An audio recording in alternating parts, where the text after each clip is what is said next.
Hey guys, Azralynn here with a quick review of STRAFE. STRAFE is a retro-style roguelite FPS inspired by the old-school shooters from the 90s. There doesn't seem to be a whole lot of story in STRAFE, and the game is all about the action. You play as a scrapper on a mission to get through all of the levels in one life. If you die, you restart from the beginning. I believe that the game is supposed to be fast-paced, but the fact that there is permadeath results in more slow and cautious pacing. My S key got a lot of use with tons of backpedaling to avoid as much damage as possible. There are simply not enough items around to replenish your health, so you can't play as aggressively as you might like to. Replenishing your shields costs scrap metal. This scrap metal drops randomly off enemies, and it's extremely expensive to buy your shields back. You can also buy more ammo with the scraps, but I only ran out of ammo in one run ever. The scraps can also be used to exchange for a different currency which allows you to buy items from the store, such as activated shields or weapon mods. There are also parts that you can purchase to build teleporters, but you'll also need to find parts in the levels as well. Each teleporter allows you to skip to that zone, so there is a small amount of progression.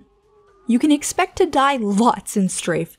I don't mind dying when it's my own fault, but with STRAFE I find it a bit frustrating.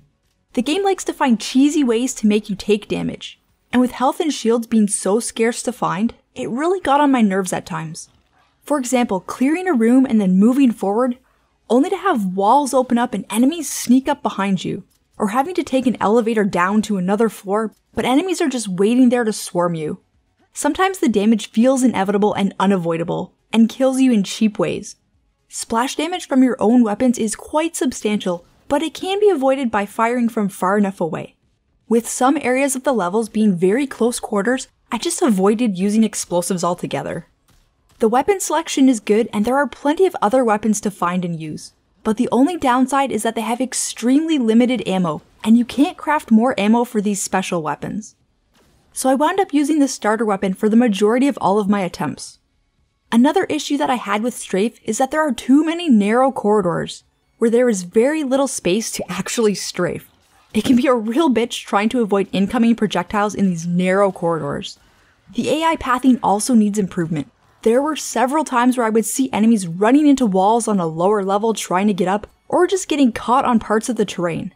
On top of the pathing issues, it seems that enemies aggro you through walls, and through the floors. Enemies that you don't know are there, that can't possibly know where you are, come running at you. I was often forced back by trains of enemies coming at me from all floors and directions.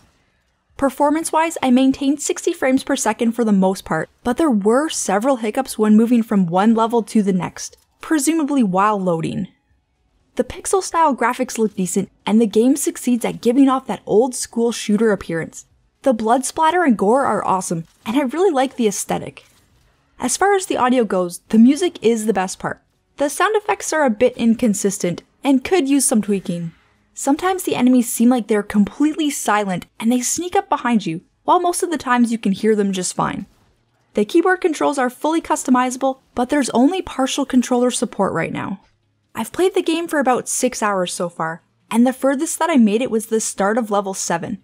It's always 3 levels in a row of the same theme, followed by 3 of the next theme, and so on. Even though it's procedurally generated, the same theme can feel stale after a while. I wish they had mixed up the level themes more. It would have made it more interesting. There is potential replay value due to the roguelite nature, but for me the gameplay just wasn't fun enough to want to keep playing in the same themes in the same order over and over. Ultimately, I enjoyed the trailer for the game more than the actual game itself.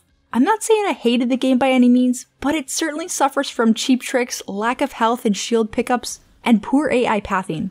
Not one thing really ruined the game, but the combination of issues definitely hindered my enjoyment of it. If you want to check out more STRAFE gameplay, I'll post a link in the description below. I hope this review has helped you. If you enjoyed it, please like, subscribe, and post your feedback in the comments below. Thanks everyone, and have a wonderful day.